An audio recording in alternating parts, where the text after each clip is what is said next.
ሰላም ጤና ይስጥልን ተመልካቾቻችን የአፍሪካ ሬኔሳንስ ቴሌቪዥን ዜናዎች ከዚህ በማስከተል ይቀርባሉ። በቅድሚያም አርዕስተ ዜናዎቹን እንሆ። ጠቅላይ ሚኒስትር አብይ ኋላ ቀር ያሏቸውን ሀገራት አስጠነቀቁ።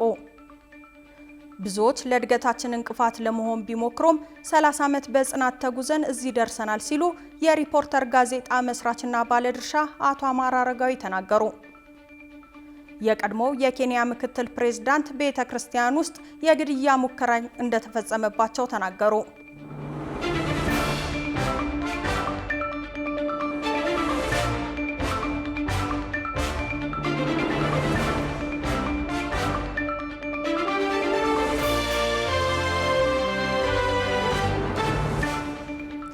ተመልካቾቻችን በያላችሁበት የዓለም ጥግ ሰላምታችን ይድረስ። ይህ የአፍሪካ ሬኔሳንስ ቴሌቪዥን የዜና ሰዓት ነው። የተመራረጡ ዜናዎቻችንን ወደ እናንተ እናደርሳለን። አብራችሁ እንድትሆኑ የምጋብዛችሁ ሜሮን ዋለልኝ ነኝ። ጠቅላይ ሚኒስትር አብይ ኋላ ቀር ያሏቸውን ሀገራት አስጠነቀቁ። ጠቅላይ ሚኒስትሩ በኢፌዴሪ አየር ኃይል 9ኛ ዓመት የምስረታ በዓል ተገኝተው ባስተላለፉት መልእክት ጠንከር ያለ ሌሎች ሀሳቦችንም ሰንዝረዋል። ተጨማሪ ያለን ባሳለፍነው ሳምንት መጨረሻ በቢሾፍቱ ሰማይ ላይ ያስተጋባው የኢትዮጵያ አየር ኃይል ድምፅ የ9ኛ ዓመት የምስረታ በዓልን ብቻ የሚያበስር አልነበረም። ይልቁንም ሀገራዊ በራስ መተማመንን ወደ አዲስ ምዕራፍ ያሸጋገረና የኢትዮጵያን ወታደራዊ ልዕልና ዳግም ያረጋገጠ ስትራቴጂያዊ ሁነት እንጂ። ይህ መድረክ ለጠቅላይ ሚኒስትር አብይ አህመድ ለወዳጅም ሆነ ለጠላት እውነታውን የማስረገጫ አጋጣሚ ሆኖ ያለፈ ሲሆን ቀጠናው ባልተረጋጋ ሁኔታ ውስጥ ባለበት በዚህ ወቅት ጠቅላይ ሚኒስትሩ ያስተላለፉት መልእክት ግልጽና ቀጥተኛ የሚባል ነበር። የኢትዮጵያ ትዕግስት እንደ ድክመት ሊቆጠር አይገባም፣ አቅማችን ደግሞ ተቀናቃኞቻችን ከሚገምቱት በላይ ነው የሚለው ንግግራቸው ሀገሪቱ ለዲፕሎማሲ ቅድሚያ ብትሰጥም ለጥቃት ግን በፍጹም የማትበገር መሆኗን ያስገነዘበና አጽንኦት የሰጠ ሆኖ አልፏል። ጠቅላይ ሚኒስትሩ በንግግራቸው ወቅት የተጠቀሙት የ10 በሮች ምሳሌም ኢትዮጵያ በአሁኑ ወቅት ያለችበትን የጂኦፖለቲካዊ ሁኔታ ቁልጭ አድርጎ የሚያሳይ ክስተት ተደርጎ ይወሰዳል። ለአብነትም 10 በር ያለው ቤት 9ኙ ተዘግቶ አንዱ ክፍት ከሆነ ቤቱ አደጋ ላይ ነው የሚለው ንግግራቸው አንዳንዶች ኢትዮጵያን ለማዳከም የሚጠቀሙበትን የመክበብ ስትራቴጂ ለመመከት አዲስ አበባ ማንኛውንም ክፍተት ለመድፈን ዝግጁ መሆኗን ያመላክታል። አንድ ቤት 10 በር ያለው ቢሆንና ከ10ሩ በር መካከል 9ኙ በሮች የተዘጉ ሆነው አንዱ በር ባይዘጋ በዚያ ክፍት በር 9ኙ መዘጋት ከንቱ ሆኖ ለጥቃት ሊያጋልጥ ይችላል። በሰላም ውሎ ለማደር እያንዳንዱ በር በበቂ ሁኔታ መዘጋቱን ማረጋገጥ ያስፈልጋል። 9 መዝጋት 10ኛው ክፍት እስከሆነ በቂ አይደለም። ስለሆነም በኢኮኖሚ፣ በዲፕሎማሲ፣ በፖለቲካ እንዲሁም በወታደራዊ አቅማችን በሚዛን ሁሉን ማሳደግ ስንችል የጸናች፣ የተፈራች፣ የተከበረች ኢትዮጵያን ለልጆቻችን ማስረከብ እንችላለን። የአቋም ደግሞ በተለይ በአባይ ተፋሰስ ዙሪያ የቆየውን የኃይል ሚዛን እየቀየረው ይገኛል። እንደ አልሐራም ያሉ የግብጽ መገናኛ ብዙሃን ቀደም ሲል ይከተሉት የነበረውን ትርክት በመቀየር አሁን ላይ በአባይ ተፋሰስ ላይ ያለውን የበላይነት በፍጥነት ወደ ኢትዮጵያ እያጋደለ መሆኑን የሚያሳዩ ዘገባዎችን ማውጣት ጀምረዋል። ኢትዮጵያ 4ኛ ትውልድ የጦር ጄቶችና እጅግ ዘመናዊ የድሮን ቴክኖሎጂዎችን መታጠቋ ቀደም ሲል ስለ አየር ኃይል የበላይነት የነበሩ ጊዜ ያለፈባቸው ትርክቶችን ዋጋ አሳጥቷቸዋል። በተለይ በአስመራ በኩል አሁንም በቀዝቃዛው ጦርነት ወቅት በነበሩ የቆዩ የጦር መሳሪያዎች ላይ መተማመን የሚታይ ሲሆን ኢትዮጵያም እንደ አውሮፓውያን አቆጣጠር በ2030 5ኛ ትውልድ የጦር ጄቶችን ለመታጠቅ የያዘችው እቅድ የቴክኖሎጂ ልዩነቱን እጅግ ሰፊ ያደርገዋል። ይህ ደግሞ ማንኛውንም ስጋት ከምንጩ የሚያከሽፍ የማይደፈር አቅምን የመገንባት ስትራቴጂ አካል መሆኑ እየተገለጸ ይገኛል።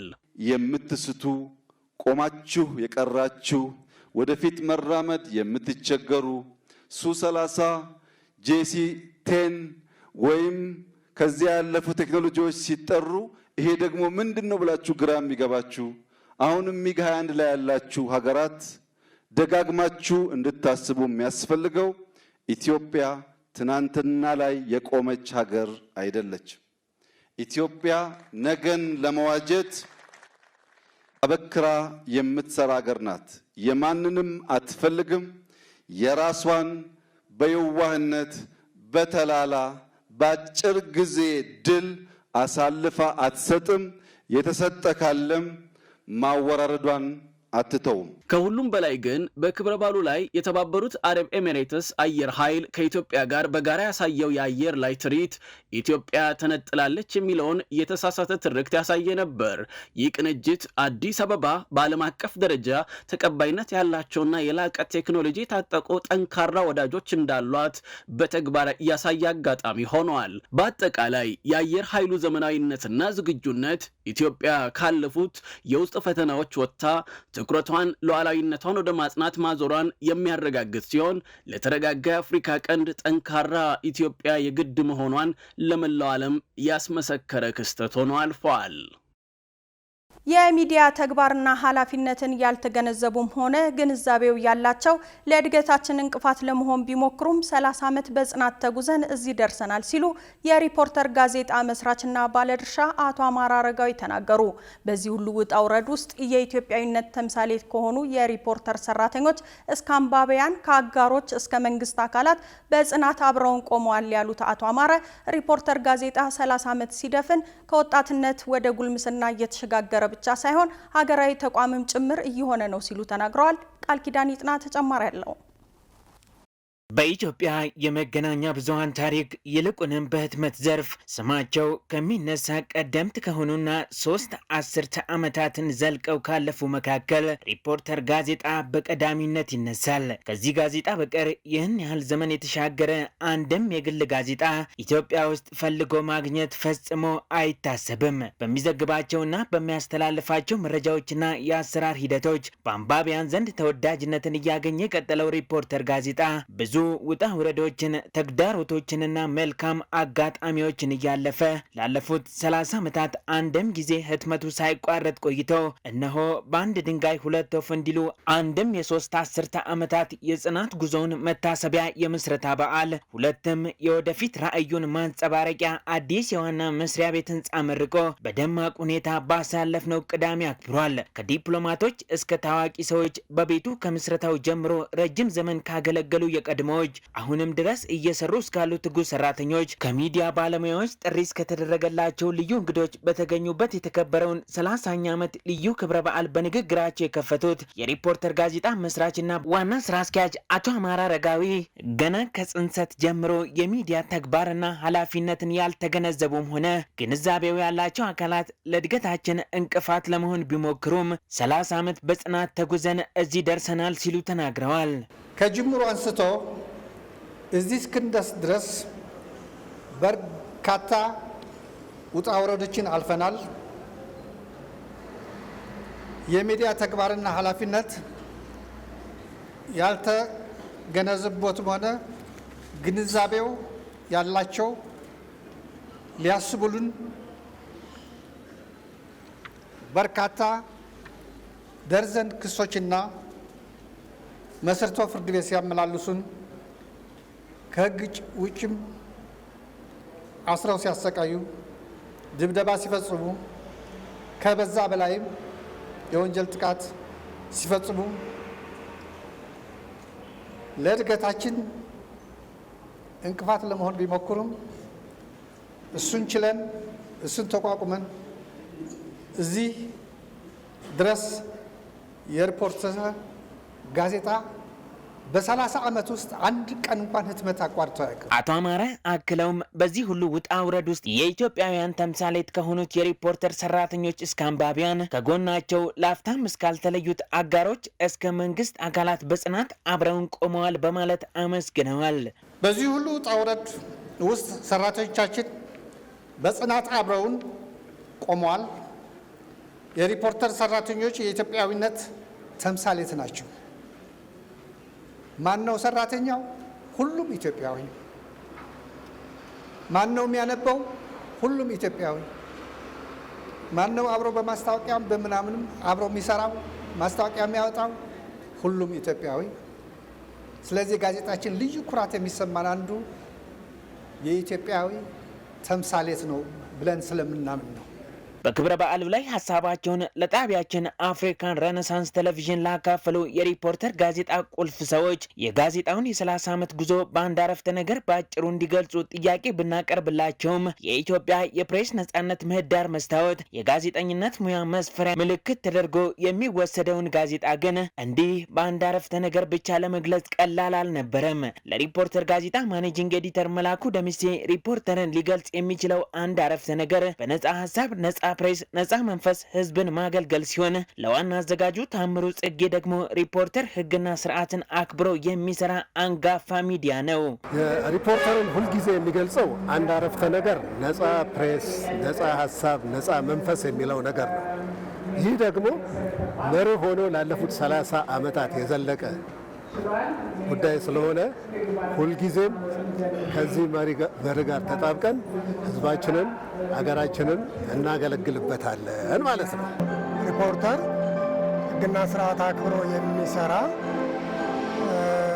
አንጋፋና ለህብረተሰቡ ተደራሽ የሆነ ምርጥ ሚዲያ ነው ማለት ይችላል። ከዮሐንስ አንበርብር እስከ ዳዊት ታዬና ምህረት ሞገስ ያሉ ጽሁፎቻቸው ተናፋቂ፣ ሀሳቦቻቸው አስደናቂ የሆኑ የሪፖርተር ጋዜጣ ምክትል ዋና አዘጋጆችም ቤታቸውን እንዲህ ይገልጹታል። ሪፖርተር 30ኛ ዓመት ማለት በኢትዮጵያ ሚዲያ ኢንዱስትሪ ውስጥ አንድ ነፃ ሚዲያ የወጣትነት እድሜውን ጨርሶ ወደ ጉልምስና እድሜው እየተሻገረ ተቋም የሆነ ከአንድ ግለሰብ ወይም ደግሞ ከሼርሆልደሮቹ አልፎ የኢትዮጵያ ሕዝብ ተቋም እየሆነ እንደሆነ ነው የሚሰማኝ። ሪፖርተር ባጭሩ ሲገለጽ ኢትዮጵያ ውስጥ ያለ በሚዲያ ታሪክ በግል ሚዲያ ታሪክ 30 ዓመት የቆየ ብቸኛው ጋዜጣ ነው። በብዙ ችግሮች በስኬቶችም 30 ዓመታትን የደፈነ የህትመት ጋዜጣ ነው ማለት ይችላል።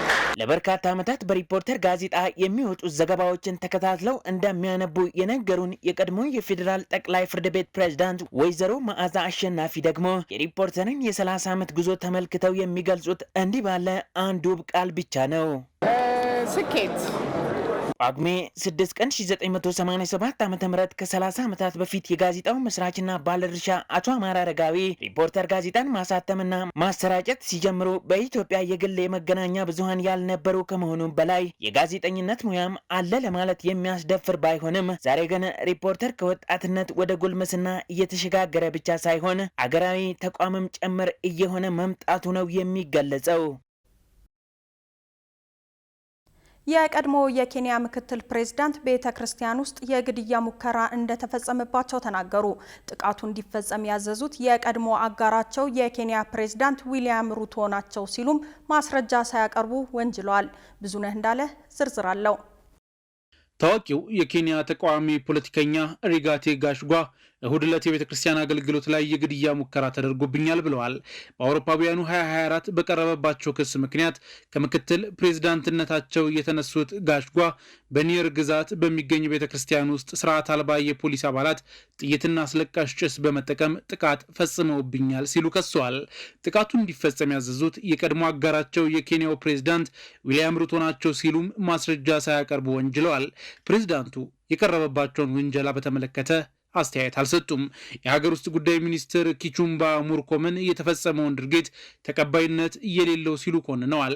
ፖሊስ ምርመራ መጀመሩን ያስታወቁም ሲሆን እስካሁን ድረስ ምንም አይነት የአካል ጉዳት እንዳልደረሰም ገልጸዋል።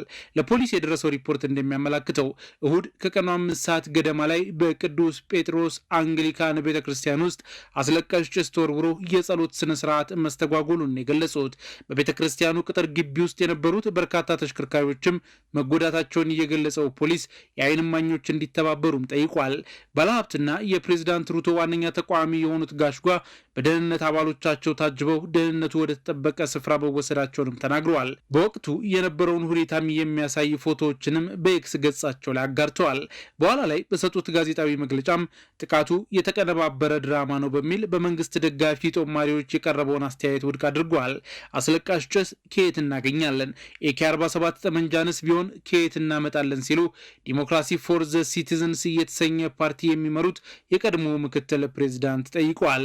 የሀገር ውስጥ ጉዳይ ሚኒስትሩ መርኮመን በበኩላቸው ጥቃቱን የፈጸሙት ሰዎች ተይዘው ለፍትህ እንደሚቀርቡ የፖሊስ አዛዡ ቃል እንደገቡላቸው ገልጸዋል። በኤክስ ገጻቸው ባሰፈሩት ጽሁፍም በየትኛውም ቦታ በተለይም ደግሞ በአምልኮ ስፍራ ውስጥ የሚፈጸም የኃይል ድርጊት ተቀባይነት የለውም ብለዋል። ፖሊስ ያለምንም ፍርሃት ወይም አድሎ በቆራጥነት በመንቀሳቀስ ይህንን ድርጊት የደገፉና የፈጸሙ ግለሰቦችን በማህበረሰብ ውስጥ ያላቸውን መረጃ ወይም ፖለቲካዊ ግንኙነት ከግምት ውስጥ ሳያስገባ እርምጃ መውሰድ አለበት ሲሉም አሳስበዋል። በኬንያ ህገ መንግስት መሰረት ጓሹጋ በሴኔቱ ጥፋተኛ መባላቸው በድጋሚ የመንግስት መስሪያ ቤትን እንዳይመሩ ያግዳቸዋል። የቀድሞ ምክትል ፕሬዝዳንት የብሔር ክፍፍልን መቀስቀስና የመንግስት ኃላፊነት ሲይዙም የገቡትን ቃለ መሐላ መጣስን ጨምሮ 11 ክሶች ቀርበውባቸዋል። ከነዚህ ውስጥም በ5ቱ ጥፋተኛ ተብለዋል። እሳቸው ግን በክሶቹ በሙሉ ጥፋተኛ እንዳልሆኑ ተናግረዋል። ይህም ቢሆን ግን ፖለቲከኛው በሚቀጥሉት የአውሮፓውያኑ ዓመት በሚካሄደው ፕሬዝዳንታዊ ምርጫ እንደሚወዳደሩ ተናግረዋል። ጥፋተኛ የተባሉባቸውን ክሶች በተመለከተም ለሀገሪቱ ጠቅላይ ፍርድ ቤት የይግባኝ አቤቱታ አቅርበው ፍርድ ቤቱ እስካሁን ድረስ በጉዳዩ ላይ ውሳኔ አልሰጠም።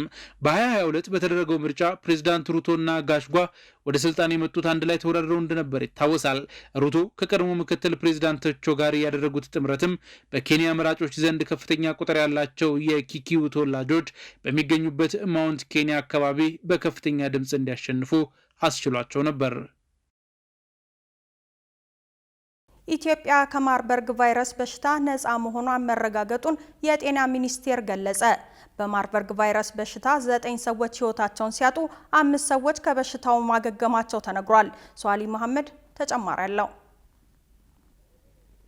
የጤና ሚኒስቴር በሀገራችን ደቡብ ኢትዮጵያ ክልል ጂንካ ከተማ ከወራት በፊት ተከስቶ የነበረውን የማርበርግ በሽታ በተደረገው ርብርብ መቆጣጠር መቻሉን ገልጿል። በሀገሪቱ የሚከሰቱ ወረርሽኞችን ተቆጣጥረናል ለማለት ዓለም አቀፋዊ የሚቀመጡ ስታንዳርዶች ወይም ደረጃዎች በመኖራቸው የማርበርግ ቫይረስ በሽታን ለመቆጣጠር የተቀመጠው አስገዳጅ የ42 ቀናት ከበሽታ ነጻ የመሆን ጊዜ በተሳካ ሁኔታ መጠናቀቁን በሰጠው መግለጫ አስታውቋል። በዚህም የጤና ሚኒስቴር ከሚመለከታቸው አካላት ጋር በመተባበር ሀገራዊ ከማርበርግ ነጻ የመዝጊያ ፕሮግራም ጋዜጣዊ መግለጫና የእውቅና የመስጠት መርሃ ግብር አካሂዷል። በፕሮግራሙ የመክፈቻ ንግግር ያደረጉት የጤና ሚኒስቴር ሚኒስትር ዶክተር መቅደስ ዳባ ኢትዮጵያን የስጋት ደረጃ እንዴት አድርጎ መቀልበስ የሚቻልበት አሰራር የተቀመጠበት ነው ብለዋል። የማርበርግ ቫይረስ ስጋት አገራችን ከደቀነባት አደጋ ወጥተን እንደ ዓለም ጤና ድርጅት እንደ ሀገራችንም የወረርሽኝ ቅኝትና ምላሽ መመሪያ መሰረት በማድረግ የመጨረሻው ታካሚ በላብራቶሪ ሕክምናው ነፃ መሆኑ ከተረጋገጠበት 42 ተከታታይ ቀናት ማለት ነው ምንም አይነት አዲስ ታካሚ ባለመመዝገቡ ወረርሽኙ በቁጥጥር ስር መዋሉን በይፋ በመናደርግበት በዛሬ ቀን ላይ ደርሰናል። በወቅቱ ከበሽታው ባህሪ ክስተቱ አሳሳቢ ነበር ያሉት ሚኒስቴሯ በመቀናጀትና በመደማመጥ አፋጣኝ ምላሾችን በመስጠት ወረርሽኙ ሊያደርስ ከሚችለው ችግር መታደግ ተችሏል ብለዋል። የመጨረሻው ታካሚ ነፃ መሆኑ ከተረጋገጠበት ቀን አንስቶ ለ42 ቀናት ምንም ታካሚ አለመኖሩን ለማረጋገጥ ስራዎች ሲሰሩ መቆየታቸውን አንስተዋል። የማርበርግ ቫይረስ ይፋ ከተደረገበት ቀን አንስቶ ለ3800 ሰዎች የላቦራቶሪ ምርመራ ሲደረግ 14 ሰዎች ቫይረሱ ሲገኝባቸው 9 ሰዎች መሞታቸውና 5 ሰዎች ማገገማቸው ተገልጿል። በኢትዮጵያ ለመጀመሪያ ጊዜ በደቡብ ኢትዮጵያ ክልል ጂንካ ዞን ቤንች ሸኮ ወረዳ የማርበርግ ቫይረስ መከሰቱን የጤና ሚኒስቴር ህዳር 3 ቀን 2018 ዓ.ም ይፋ ማድረጉ የሚታወስ ነው።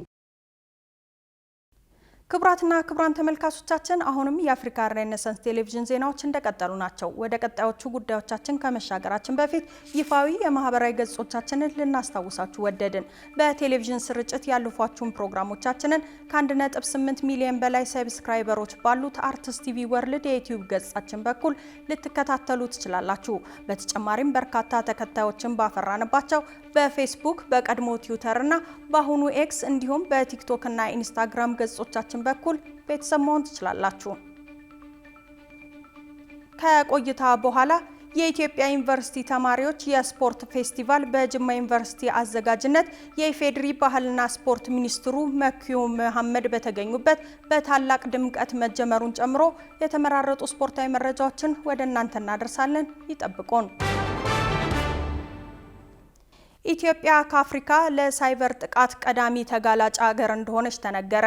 የጥቃቱ መጠን በከፍተኛ ሁኔታ እየጨመረ በመምጣቱ የአቅም ግንባታ ስራዎችን መስራትና ግንዛቤ ማሳደግ አስፈላጊ መሆኑን የኢትዮጵያ ሳይበር ደህንነት ማህበር ገልጿል። ተጨማሪ ያለን በዓለማችን ላይ በየ39 ሰከንድ ልዩነት አንድ የሳይበር ጥቃት እንደሚሰነዘር መረጃዎች ያመለክታሉ። ባለፉት 10 ዓመታት ሳይበር ጥቃት በኢትዮጵያም ያለማቋረጥ እየጨመረ እንደሆነ ነው ሪፖርቶች የሚያሳዩት። የሳይበር ጥቃቶች ምንጫቸው በውል በማይታወቅ መልኩ ውስብስብና ድንበር የለሽ እንደሆኑ የሚነገር ሲሆን ወደ ምህዳሩ የሚቀላቀሉ የሳይበር ቴክኖሎጂዎች አይነትና ረቂቅነት በመጨመሩ ምክንያት የሳይበር ወንጀል ከጊዜ ወደ ጊዜ እንዲስፋፋና ውስብስብ እንዲሆን እንዲሁም ከየትኛውም የዓለም ክፍል ሆኖ የሌላን ሀገር የዲጂታል ሉዓላዊነት የመድፈር አቅም ያለው እንዲሆን አድርጎታል። እንደ የኢትዮጵያ ሳይበር ደህንነት ማህበር ገለጻ ኢትዮጵያ በዚህ ሰነድ ከአፍሪካ ለሳይበር ጥቃት ቀዳሚ ተጋላጭ ሀገር ሆናለች። ማህበሩ የሳይበር ጥቃት አድማስ ከጊዜ ወደ ጊዜ እየሰፋ መምጣቱን የገለጸ ሲሆን ችግሩ የሀገራትና የዓለም አቀፍ ትብብር የሚሻ አሳሳቢ ጉዳይ ነው ብለዋል። ለኢትዮጵያም ሆነ ሌሎች ሀገራት የጥቃቱ መጠን በከፍተኛ ሁኔታ እየጨመረ በመምጣቱ የአቅም ግንባታ ስራዎችን መስራትና ግንዛቤ ማሳደግ እጅግ አስፈላጊ መሆኑንም ተናግረዋል። በተጨማሪም የሳይበር ጥቃትን ለመከላከል በሙያው የሰለጠነ የሰው ኃይል መፍጠር ግዴታ መሆኑን የተነገረ ሲሆን የተጀመሩ ስራዎችን ቢኖሩም እስካሁን ካለው ስጋት አንጻር በቂ ናቸው ማለት እንደማይቻል ተጠቁሟል። እንደ ጥናታዊ መረጃዎች ከሆነ አርቲፊሻል ኢንተለጀንስ ለሳይበር ጥቃት ለመከላከል ከሚውለው ይልቅ ለጥቃት አፈጻጸም የሚውልበት አጋጣሚ በአመዛኙ ይበልጣል። ይህ በቴክኖሎጂ የታገዘ የጥቃት አፈጻጸም 56% ያህል ድርሻ እንደሚይዝም ተገልጿል። በቅርቡ በሜሪላንድ ዩኒቨርሲቲ የተሰራ ጥናት እንዳመላከተው በዓለም በየ39 ሰከንዱ የሳይበር ጥቃት ይፈጸማል። የኢትዮጵያ ተጋላጭነትን በተመለከተ የዓለም አቀፉ የቴሌኮሙኒኬሽን ህብረት ITU የሚያወጣው የዓለም አቀፍ የሳይበር ደህንነት ጠቋሚ ግሎባል ሳይበር ሴኩሪቲ ኢንዴክስ መረጃ ከሆነ ኢትዮጵያ በዝቅተኛ የደህንነት እርከን ላይ ትገኛለች። የኢትዮጵያ ሳይበር ደህንነት ማህበር በሀገር ውስጥና በውጭ ሀገር የሚገኙ የዘርፉ ባለሙያዎችን በማቀፍ የዲጂታል ቴክኖሎጂ ተጠቃሚዎችን ንቃተ ህሊና ለማሳደግና የአቅም ግንባታ ስራዎችን ለመስራት እየተንቀሳቀሰ ይገኛል። ክቡራን ተመልካቾቻችን አሁን በእንግሊዝ ፕሪሚየር ሊግ የ23ኛ ሳምንት ተጠባቂ መርሃ ግብር ማንቸስተር ዩናይትድ ከሜዳው ውጪ በማቅናት አርሰናልን 3-2 በሆነ ውጤት ማሸነፉን ጨምሮ የተመራረጡ ስፖርታዊ መረጃዎችን ወደ እናንተ የምናደርስበት ሰዓት ላይ ደርሰናል። ስፖርታዊ መረጃዎቹ በባልደረባችን ጌታሁን አበበ ወደ እናንተ ይደርሳሉ። ከመረጃዎቹ ጋር መልካም ቆይታ። ከአፍሪካ ሬኔሳንስ ቴሌቪዥን የሰዓቱን ስፖርታዊ መረጃዎች ይዘን መጥተናል። መረጃዎቻችንን ከሀገር ውስጥ እንጀምራለን። ከ100 ሚሊዮን ብር በላይ የወጣበት የስፖርት ፌስቲቫል በይፋ ተጀምሯል። የኢትዮጵያ ዩኒቨርሲቲ ተማሪዎች የስፖርት ፌስቲቫል በጅማ ዩኒቨርሲቲ አዘጋጅነት የኢፌዴሪ ባህልና ስፖርት ሚኒስትሩ መኪዩ መሐመድ በተገኙበት በታላቅ ድምቀት ተጀምሯል። በትናንትናው ዕለት የተጀመረው ፌስቲቫሉ እስከ የካቲት 1 ድረስ እንደሚቆይ ሲገለጽ በውድድሩ ላይ 49 ዩኒቨርሲቲዎች የሚሳተፉ ሲሆን ከ7500 በላይ ተወዳዳሪዎች፣ ልዑካንና እንግዶች በጅማ ዩኒቨርሲቲ ከትመዋል ተብሏል። በፌስቲቫሉ ተማሪ ስፖርተኞች ከ15 አይነት ውድድሮች በሁሉም ጾታዎች ይሳተፋሉ ተብሎ እንደሚጠበቅ በውድድሩ ማስጀመሪያ ስነ ስርዓት ላይ የጅማ ዩኒቨርሲቲ ፕሬዝዳንት ዶክተር ጀማል አባፊጣ ተናግረዋል። ፕሬዝዳንቱ አንጋፋው ዩኒቨርሲቲያችን እድሉን በማግኘቱ ደስተኛ መሆናቸውን ገልጸው ውድድሩን የተሳካ ለማድረግ ከ100 ሚሊዮን ብር በላይ ማውጣታቸውንም ገልጸዋል። በማስጀመሪያ መርሃ ግብሩ ላይ የተገኙት ሌላው የኢትዮጵያ ዩኒቨርሲቲዎች የስፖርት ማህበር ፕሬዝዳንት አቶ አባይ በላይሁን በበኩላቸው ስፖርትን ለማሳደግ ዩኒቨርሲቲዎች ትልቅ ሚና አላቸው በማለት ተተኪ ስፖርተኞችን ለመመልመል መልማዮች በስፍራው ተገኝተው ተጫዋቾችን እንዲመለምሉ ጥሪ አቅርበዋል። ላለፉት 8 ዓመታት ተቋርጦ የነበረው ውድድሩ ያለፈው ዓመት በአዲስ አበባ ሳይንስና ቴክኖሎጂ ዩኒቨርሲቲ አዘጋጅነት ተመልሶ በተወሰኑ የውድድር አይነቶች የተካሄደ ሲሆን ዘንድሮ በቡና ምርቷ በምትታወቀው ጅማ ከተማ በድምቀት ተጀምሯል። የዕለቱ የክብር እንግዳ የሆኑት የኢፌዴሪ ባህልና ስፖርት ሚኒስትር መኪዩ መሐመድ እንደዚህ አይነት ፌስቲቫሎች የባህል ልውውጥ ከማድረግ ባለፈ ህብረ ብሔራዊ ወንድማማችነትን ለማጠናከር ሚናው የጎላ መሆኑን በመግለጽ የውድድሩ በይፋ መጀመርን አብስረዋል። በመጀመሪያ ቀን በተደረገ የእግር ኳስ መርሃ ግብር የኢትዮጵያ እግር ኳስ ፌዴሬሽን ፕሬዝዳንት አቶ ኢሳያስ ጅራ በተገኙበት የመክፈቻ እግር ኳስ ጨዋታ ተደርጎ ጅማ ዩኒቨርሲቲ ኮተቤ የትምህርት ዩኒቨርሲቲን 5-0 በሆነ ሰፊ ውጤት በማሸነፍ ውድድሩን በድል ጀምሯል። የኢትዮጵያ ፕሪሚየር ሊግ 17ኛ ሳምንት ጨዋታዎች ሲደረጉ አወዛጋቢ የዳኝነት ውሳኔዎች አሁንም የቀጠሉበት ሆኗል። በሲዳማ ቡና መሪነት እየቀጠለ በሚገኘው ፕሪሚየር ሊጉ በሳምንቱ የመጀመሪያ ቀን አዲስ አበባ ላይ በተደረጉ 2 ጨዋታዎች ወልዋሎ ሀዲያን ሲያሸንፍ በ5 ግቦች የታጀበው የአርባ ምንጭና የፋሲል ከነማ ጨዋታ በአጼዎቹ 3-2 አሸናፊነት ተቋጭቷል። የሳምንቱ ቀዳሚ ጨዋታ የነበረው ቀን 7 ሰዓት ሲል የተጀመረው ሀዲያ ሆሳዕናን ከወልዋሎ አዲግራት ዩኒቨርሲቲ ያገናኘው ጨዋታ ሲሆን ቢጫ ለባሾቹም ከረጅም ጊዜ በኋላ ወደ ድል ተመልሰዋል። በሁለቱም ቡድኖች ጥሩ የሆነ መከላከል ባስመለከተን ጨዋታ ወልዋሎ አዲግራት ዩኒቨርሲቲዎች ጨዋታውን 2-1 በሆነ ውጤት ማሸነፍ ችለዋል። ሌላው በአዲስ አበባ ስታዲየም ሁለቱን በተቃራኒ ደረጃ ላይ የሚገኙትን ክለቦች አርባ ምንጭ ከተማን ከፋሲል ከነማ ያገናኘው የሊጉ መርሃ ግብር ሲሆን 5 ግቦች የተቆጠረበት አዝናኝ ጨዋታ ሆኖ አልፏል። አጼዎቹ በቃል ኪዳን ዘላለም ግብ ቀዳሚ መሆን ቢችሉም አዞዎቹ ታምራት ኢያሱ ባስቆጠራት የአቻነት ግብ እኩል መሆን ችለው ነበር። ከአቻነቷ ግብ መቆጠር በኋላ አዞዎቹ መጠነኛ መነቃቃት በማሳየት ብልጫ የነበራቸው ሲሆን ነገር ግን የዕለቱን አወዛጋቢ ውሳኔ ያስከተለች ኳስ ያሬድ ብርሃኑ አሻግሮ ቃል ኪዳን ዘላለም ለራሱና ለቡድኑ ሁለተኛውን ግብ በእጅ በመንካት ቢያስቆጥርም የዕለቱ ዋና ዳኛ ቴዎድሮስ ምትኩ ግቧን አጽድቆ ለአርባ ምንጭ ከተማዎች ጨዋታውን ከባድ ማድረጉ ተገልጿል። ይህ የአርባ ምንጭ ከተማ ተጫዋቾችን ለክስ የዳረገና በርካታ የኳስ ተመልካቾችን ዳግም በኢትዮጵያ ፕሪሚየር ሊግ ዳኝነት ላይ ጥያቄ እንዲያነሱ ያደረገው ጨዋታ በአጼዎቹ 3-2 አሸናፊነት ተጠናቋል። ከጨዋታው መጠናቀቅ በኋላ ከኦቢኤን ቴሌቪዥን ጋር ቆይታ የነበረው የግቡ ባለቤት ቃል ኪዳን ዘላለም ጥፋቱን በማመን ይቅርታ ጠይቋል። በሊጉ ግርጌ ላይ የሚገኙት አርባ ምንጭ ከተማዎች በጊዜያዊ አሰልጣኝ እየተመሩ ጥሩ ውጤት እያመጡ ባለመሆኑ የዓመቱ 3ኛ አሰልጣኛቸውን ለመቅጠር ንግግር እያደረጉ መሆናቸው ተገልጿል።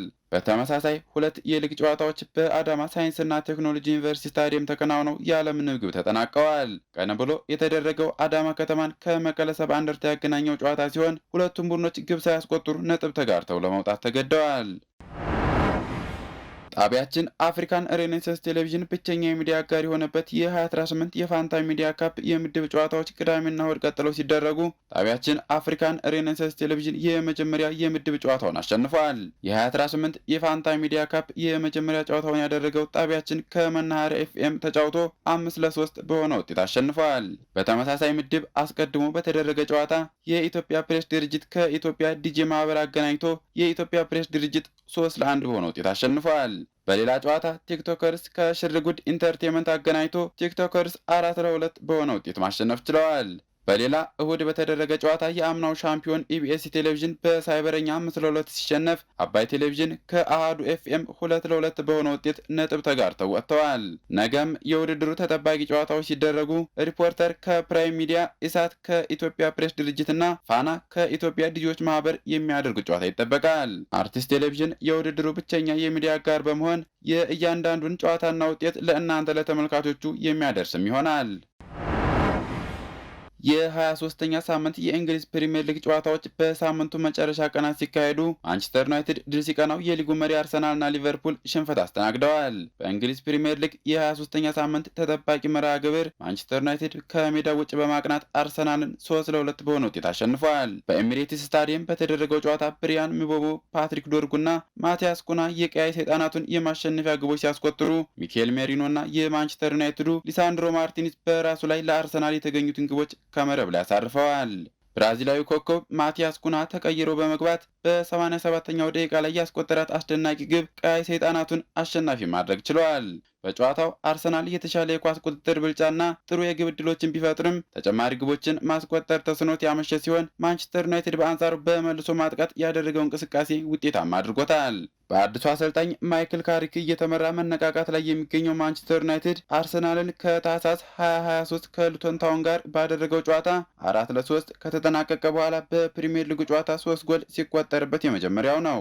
ይህም 83 የሊግ ጨዋታዎች በኋላ ለመጀመሪያ ጊዜ 3 ጎል ተቆጥሮበታል። በውድድር ዓመቱ በሜዳው ለመጀመሪያ ጊዜ የተሸነፈው አርሰናል በሊጉ ለሶስተኛ ተከታታይ ጊዜ ሳያሸንፍ የወጣበት ጨዋታ ሲሆን ከተከታዩ ማንቸስተር ሲቲ ያለውን የነጥብ ልዩነት ወደ ነበረበት 7 ነጥብ የሚመልስበትን አጋጣሚ ሳይጠቀምበት ቀርቷል። ማንቸስተር ዩናይትድ በፕሪሚየር ሊጉ ከ9 ዓመታት በኋላ አርሰናልን በሜዳው ያሸነፈ ሲሆን ባለፈው ሳምንት ማንቸስተር ሲቲን ያሸነፈው አሰልጣኝ ማይክል ካሪክ ተከታታይ ድሉን በማስመዝገብ በ38 ነጥብ በሊጉ ወደ 4ኛ ደረጃ ከፍ ብሏል። በሌላ ጨዋታ ከሜዳው ውጭ ከበርንማውዝ የተጫወተው ሊቨርፑል 3-2 በሆነ ውጤት ተሸንፏል። በቪታሊቲ ስታዲየም በተደረገው ጨዋታ ኢቫን ኔልሰን፣ አሌክስ ጂሚኔዝ እና አርሊ በባከነ ሰዓት በርንማውዝን አሸናፊ ያደረጉ ግቦች ከመረብ አሳርፈዋል። በውድድር ዓመቱ ለ7ኛ ጊዜ የተሸነፈው ሊቨርፑል በቨርጅል ቫንዳይክ እና ዶሚኒክ ሶቦዝ ላይ ግቦች ነጥብ ተጋርቶ ለመውጣት ቢቃረብም በመጨረሻዎቹ ደቂቃዎች በሚገባ መከላከል ባለመቻሉ ለመሸነፍ ተገዷል። የዚህ ዓመት ጉዞው ያልሰመረለት የመርሲሳይዱ ክለብ በሊጉ ብቻ ለ5ኛ ተከታታይ ጊዜ ሳያሸንፍ የወጣበት ጨዋታ ሲሆን ነጥቡን የሚያሻሽልበትን አጋጣሚ ሳይጠቀምበት ቀርቷል። በሌሎች ጨዋታዎች ማንቸስተር ሲቲ ወልቭስን አስተናግዶ 2-0 በሆነ ውጤት አሸንፏል። ማንቸስተር ሲቲ ከ4 ተከታታይ ጨዋታ በኋላ ማሸነፉን ተከትሎ ከሊጉ መሪ አርሰናል ያለውን የነጥብ ልዩነትም ወደ 4 አጥብቧል። በኢታድ ስታዲየም በተደረገው ጨዋታ ኦማር ማርሙሽና አንቷን ሰሜኒዮ ግቦቹን አስቆጥረዋል። ቸልሲ ክሪስታል ፓላስን 3-1 ሲያሸንፍ አስቶን ቪላ ኒውካስትል ዩናይትድን እንዲሁም ኖቲንግሃም ፎረስት ብሬንትፎርድን በተመሳሳይ 2-0 አሸንፈዋል። የእንግሊዝ ፕሪምየር ሊግ የ23ኛ ሳምንት መርሃ ግብር ዛሬም ቀጥሎ ምሽት 5 ሰዓት ላይ ሲካሄድ ኤቨርተን ከሊድስ ዩናይትድ በሚያደርጉት ጨዋታ ይጠናቀቃል። ውድ ተመልካቾቻችን የአፍሪካ ሬኔሳንስ ቴሌቪዥን የሰዓቱ ዜናዎች የተከታተላችሁትን ይመስሉ ነበር። ስለሰጣችሁን ጊዜ ከልብ እያመሰገንን ከዜናዎቹ ጋር ሜሮን ዋልልኝ ቆይታ አድርጌያለሁ። ከቀሪ የጣቢያችን ዝግጅቶች ጋር መልካም ጊዜን ተመኘው።